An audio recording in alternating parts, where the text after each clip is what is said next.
Du coup, nous, on voit ces images avec cette file d'attente qui est assez impressionnante. Ouais.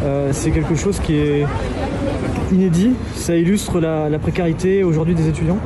C'est terrible, ce qui se passe maintenant, c'est terrible. Vous voyez que la précarité touche tout le monde, touche plein de gens qui n'avaient pas prévu d'être dans cette difficulté. Parmi ceux qui sont les plus durement touchés, il y a les jeunes, et parmi les jeunes, il y a des étudiants. Nous, notre travail, c'est d'essayer de leur apporter un filet de sécurité, d'essayer de faire en sorte que la question alimentaire soit plus une question pour eux, soit plus un enjeu d'hésiter entre soit manger, soit faire ses études. Vous avez des plats préparés qui sont notamment distribués aux bénéficiaires, des desserts et des fruits également juste ici.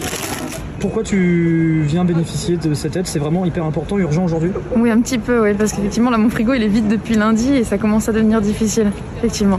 Et puis là, j'essaie d'avoir j'ai un travail, mais c'est pas évident avec le Covid de le garder, quoi. Avant, je travaillais tous les jours, maintenant, c'est 2-3 fois par semaine. C'est la première fois que je viens à des associations comme ça pour de la nourriture. Par manque d'argent. Manque de temps aussi, on peut plus faire nos courses correctement.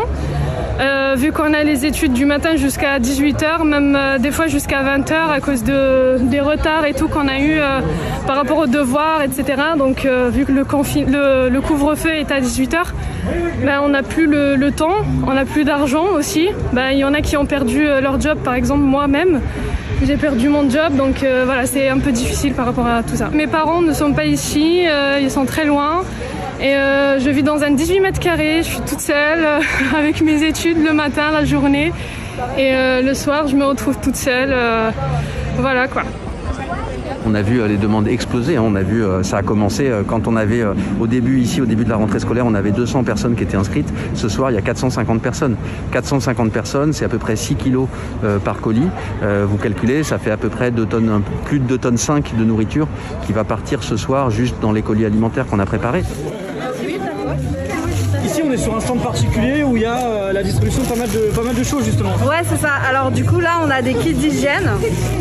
Donc, qui sont composés de déodorants, de shampoing, de savon, dentifrice et brosse à dents. On a des protections périodiques, donc on a des tampons, on a des serviettes jetables et on a des serviettes réutilisables aussi. Donc, tout ça nous a été donné.